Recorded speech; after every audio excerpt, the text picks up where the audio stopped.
Chad isn't most men's competition. Okay, it's the idea of Chad. It's the idea of Giga Chad, right? It's the idea that there's always somebody who's going to be better than you, and that kind of was something I wrote about in. I have an essay called "Hypergamy: The Misconceptions," and one of those misconceptions is that hypergamy is a straitjacket, and guys tend to think, especially today, especially a generation raised on being very literal. And I dare say autistic to the point of autism. I'm not saying clinical autism. I'm just saying to the point of OCD. Everyone's very, very literal. You want to know why a lot of people, like men, don't read, fiction unless it's anime or some show, or manga, whatever it is because they take everything very, very literally. And so there's no room for allegory. There's no room for metaphor. There's no room for, prose or hyperbole or even sarcasm, especially not online. If it can be taken literally, it will be taken literally. So what guys like to do to sort of excuse themselves out of, from participating, let's say, in the sexual marketplace is like, why would I bother? Women only care about Chad. Well, it's not necessarily true. They care about Chad. Do they all get Chad? No, because there's not that many of them to go around. Now I'm using the term Chad because that's their vernacular, but we're talking about like the top 4.5% of guys, like the Justin Wallers of the world, I'm I got to use somebody else. The Jason Momoas, Scotty Eichler. You guys don't know who Scotty is. I'm going to get Scotty in here one of these days. You'll understand what I'm talking about. Scotty, love you. Man crush. The idea of Chad is what they're fighting against. The presumption that women are entitled to Chad is men's competition. The idea that women see a guy in the global sexual marketplace and they see another girl get with that guy and they think, I'm hotter than she is, I can easily get that. Why would I settle for one of these schmucks in my local sexual marketplace when I deserve that guy right there? I deserve Henry Cavill. I deserve Justin Waller. I deserve Chad. Right? That's what you're fighting against. It's not the fact that she actually gets that guy. It's the fact that he's an ideal that she believes she is entitled to. And that's what I said here. I said, average women don't want to get with average men because they're conditioned to believe that Chad is who they deserve. Whoo, man, this started a real snowball effect here. So I have this one guy, and his name is Gorilla Blanco. Okay, clever. He said, I think looking for Chad is a cop-out at this point. Yes and no. For being a cop-out at this point, for being in a functioning relationship for most women these days, the majority don't want the responsibility of actually raising kids and are too neurotic to handle the responsibility of maintaining a long-term relationship with another human. They can't even keep friends, let alone a partner. Okay, valid points, but I shot back with this. I said, it's all based on perceptions influencing women's expectations, though. Okay. So women halt their maturation process because pragmatically, it's better to extend their party years as long as possible to get with the guy they know they deserve. Okay? And I put "know" in all caps because it's to the point where it's unquestionable. It's something that it's a foregone conclusion for them at this point. So if women are too neurotic to assume the responsibility of kids and a relationship, it's because they're trapped in this gambling addiction cycle of holding out for an idealized Chad well past their sexual marketability year. So let me explain that in English for you. Women get into their hoe phase and they extend that hoe phase, and that's getting longer and longer and longer. How do we know that? Because the average age of first marriage for women, Mack and Murphy, is 30 years old. If you just go back to like 10 years, 20 years ago, you're looking at maybe 26. And this has been a very rapid change. It didn't change as rapidly from like, say, the 60s up through the 80s and the 90s, but it has changed dramatically since the advent of social media and worldwide communication and what I've termed as the global sexual marketplace versus the localized sexual marketplace. And I think that deserves a little bit of explanation too. Because a lot of people I see a lot of well-meaning, quote unquote, red pill hosts of various podcasts get this wrong. And I figure I better explain the difference between the local sexual marketplace and the global sexual marketplace. So it used to be back in my day when I was a young whippersnapper, we only had the local sexual marketplace. That was, you were pretty much limited to the chicks that were, you're a guy, right? You're a young man, you want to get some pussy, right? You're limited to how far you can drive, right? You're limited to where fishing, where the fish are. You're limited, unless you're on vacation somewhere in Mexico or something like that, you're limited to your location, your locale. So usually that meant school. Usually that meant college. Usually that meant the clubs that, like in my case, it was the, oh, cool.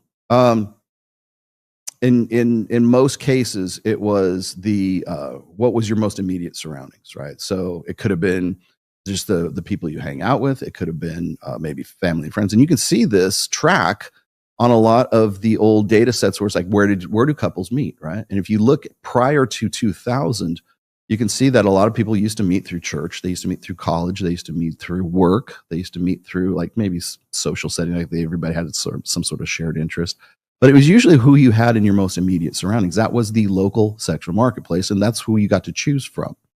And so, like when I lock horns with people like Alex from Date Psych or Mac and Murphy again, and we start talking about what is it? What is it? The sexual selection, anyways. Damn it! I'm blocking on the name right now. Assortative mating. That's what it is. So when we talk about assortative mating, it's like you usually get with people who look like you, talk like you, have the same interests as you, are the same height as you, or the same weight as you, or the same, political stripe as you, the same religion as you, right? We usually go for people who are more like us than are not like us. And quite honestly, I think that that's the result of having a limited selection from your local sexual marketplace. Are we innately like that? I would argue no. And the reason why I say we're like assortative mating is sort of being challenged right now is because we have a globalized sexual marketplace. And as soon as the internet became the internet, and as soon as social media became social media, now suddenly the sexual marketplace has been opened up on a global scale. So globalism and globalization is not just for economies, it's also for the sexual marketplace economy as well. So now, as you have probably heard Myron or myself or anybody else say, women can, put themselves out there, make themselves look available on Instagram, and they suddenly get male orbiters from all around the world. It's not like the people who are subscribing to women on their OnlyFans page are not necessarily from, down the street. They could be across the country. They could be on the other side of the continent. They could be on an entirely different continent. So what essentially we've done with social media and the internet and global, mass media is we've opened that market up to it on a global scale. Now it works more to the benefit of women and very, very good looking guys than anyone else, than any other demographic. So women tend to get orbiters, even just average women are going to be beautiful to, Sahib in Pakistan, right? I mean, he's going to be, this westernized woman who's like maybe a 6 in her localized sexual marketplace. She suddenly becomes a 10 in Bangladesh, yep. Right? So you have to take that into consideration as well, because I think a lot of people just think, oh, well, they just get all these orbiters and they have so much attention all the time, which is true, but you have to say what kind of attention and where's that attention coming from? So a guy who is from Calcutta or Bangladesh or whatever, he's in the middle of India or he's in the middle of Pakistan or hell, even just like Japan or China or something like that. That westernized woman who looks like a dream fucking come true, looks like a Playboy centerfold to a guy like that. Right? And so if that's the way he treats her, then what happens? What does that do to a woman's ego? Remember the reason I put the Jack Nicholson clip in the front here when I forget the chick's name too, because she's like this dyed-in-the-wool feminist. But the actress, I forget her name. But the reason I put that in there is because he's not wrong. Like women want men to appreciate them for something more than their sexuality and more than their beauty. But the thing is that's what they default to. And if you have watched me on Twitter, or if you've seen my sort of hashtags, they always get naked. Women's only real agency in this life is their sexuality. Now, is that all there is? No, but the only real agency and the only one that they default to and the only one that they know sort of instinctively is sexuality. That's why they take their clothes off whenever they protest. That's when they take their clothes off so that they can get attention, to draw attention to themselves so that they can protest Trump or I don't know, fossil fuels or whatever the hell it is, right? Or fascism comes to Germany or some shit like that, right? So what do? They take their clothes off and they paint their tits with whatever flag or whatever it is that they're doing, because they know that that's where your eyes are going to go to. So I'm really kind of tired of this, well, stop sexualizing us. Well, then stop sexualizing yourself. Well, that will never happen, because intrinsically, instinctively, that's how it goes down. So what is this? Oh, yeah, I'm aware of that already. Yeah. I was aware of that, but Mike sent me that thing too. Okay. Yeah, I know exactly what you're talking about. Yeah, are they doing it right now? It was earlier, but yeah. Okay, I was just going to say, because I know they were trying to they're probably trying to preempt me is what they're trying to do. But yeah, have fun with that, guys. What am I at, anyways? Yeah, I'm at 1507 right now. Not too worried about it. Yeah. Yeah. Would you like me to talk about that? I will if you want. I promised I wouldn't talk shit about that anymore, but that's whatever. It is what it is. So anyways, you're looking at the difference between a localized sexual marketplace and a globalized sexual marketplace. And honestly, why are men pulling out of the mating market or mating and dating? Well, that's reason number one. Okay. The difference, and that's the stark, conflict between the local sexual marketplace and the global sexual marketplace. So as I said before, it's not the actual chads, not the actual 4.5% that are your actual competition. It's the idea of them. And that idea comes from the global sexual marketplace. And that is where men can't fight. So when I listen to Scott Galloway, when I listen to Ben Shapiro, when I listen to Brett Cooper, when I listen to all these guys who have these wonderful solutions, or they think they know everything about why young men are bailing out, and it's always because their laziness. It's always because they're sitting in their mom's basement, and they all look like this guy. Right. Right. This is why, because they're too obsessed with their toys and they're too obsessed with their jerking off to Pornhub. We better ban Pornhub. Right. No, I would say a lot of guys, the reason why they're frustrated, at least reason number one of many, is because they are probably fighting against an ideal or a phantom or an idealization of a guy that they don't look like and they're never going to look like. And I can understand why their binary attitude, I'm not taking guys off the hook here. I'm just saying that binary attitude, there's a reason, there's a root cause for that binary attitude. And that binary attitude is because we have opened up the sexual marketplace to include the global sexual marketplace right now, which has turned women, or when we talk about how women have like overblown egos. Oh, she's got this overblown ego. She thinks she's a 10 and she's actually a 6. Like when you see that happen, like when you're on whatever podcast and Brian goes around, what do you think? Rate yourself. I'm a 10. I'm a 10. I'm a 10. I'm a 10. Like they're supposed to girls are supposed to say I'm a 10, because then it like builds up their self-esteem and their confidence, rather than being realistic about it and saying, I think probably I'm about a 6. You're not, like, women are never going to have a realistic estimate of like what their valuation would be on the sexual marketplace if that evaluation is determined by the global sexual marketplace. Locally, you're a 6, but globally, you're a fucking 10, because everybody tells you you're a 10. Pajit in freaking Bangladesh told you you're a fucking 10. Am I allowed to say that? Pajit. But that guy tells you you're a 10. Now so I'm somewhere between a 6 and a 10. So I'm going to go at 8. No, dear, you are no way an 8, right? And the hard truth of this is that like as women get older, or as women like get it, because the only way to actually meet that person is in the local sexual marketplace.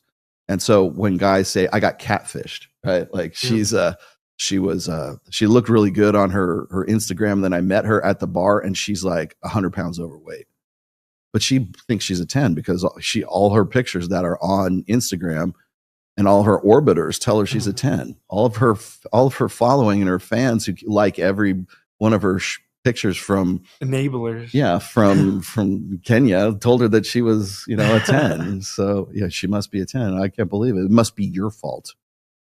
You can't appreciate my glowing beauty. I have a few extra pounds, but more to love. No, you don't actually. But so anyway, am I allowed to say that? But you got to remember that perception is reality.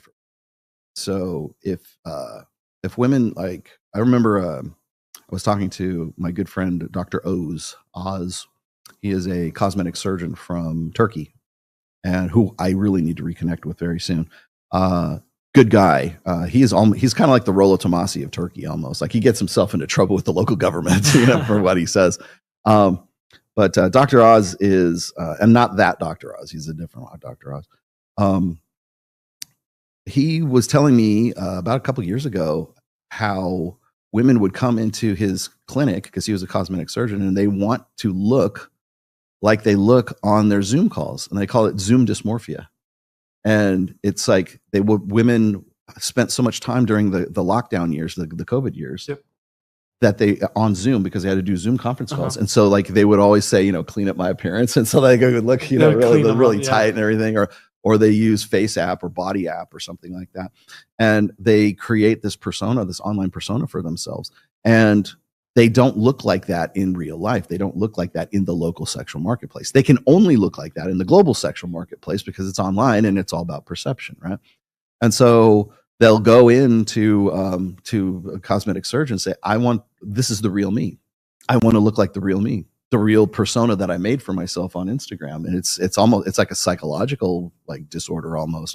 I wonder if the APA has actually, looked into, probably not because it's women, but I'm wondering if they haven't looked into Zoom. I think it was called Zoom dysmorphia. And so they will go in and want to look like that person who is not them. Because when they get into the real world, they don't look like that. So there's that perception side of it. And that perception side is also self-perception. It's also ego perception. So if that's who you think you are, that's who you become. That becomes your authentic self. And the person who's not online is the imposter. You want to talk about imposter syndrome? Yeah. How fucked up is it if you think that the real authentic you is the one that's on the global sexual marketplace? The real authentic you is the one that you throw up on Instagram after you like spend half an hour on Face app. That's a real bucket of cold water when you go out there and you find out that these guys like thought you were a 10 and you're actually a 6. If I'm being generous, a 6, right?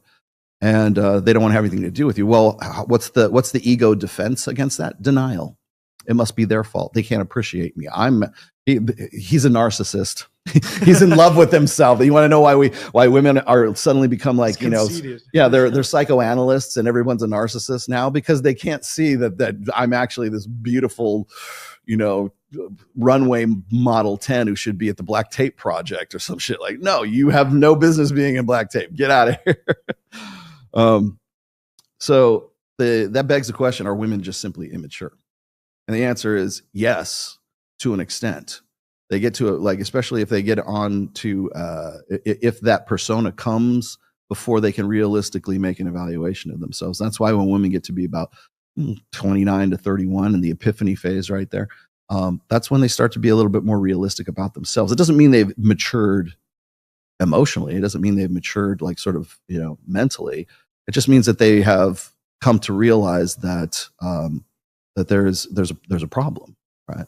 And so, as I said before, pragmatically, it makes sense that women would want to extend their party years because if you I've said this 100 times, if you can find, as a man, if you can find a way to sell women a product that convinces them that their sexuality and their agency is evergreen, you'll be a billionaire.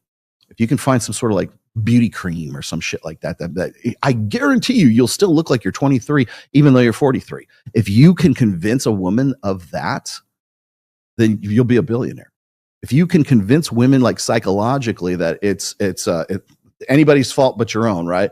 If it's like beautiful at any size, beautiful at any age, beautiful at any, I don't know, disfigurement, I don't know, whatever it is, beautiful at whatever, and or living your truth.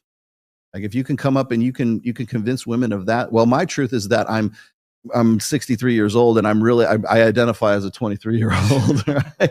Well, what did you do? You just convinced that person, or you just sold that person a bill of goods that convinced that woman that her beauty and her agent, because that's where the agency comes from, is evergreen. Now, imagine this: be a dude in that social environment in any majorly Western culture, right? Are you going to stick around for that?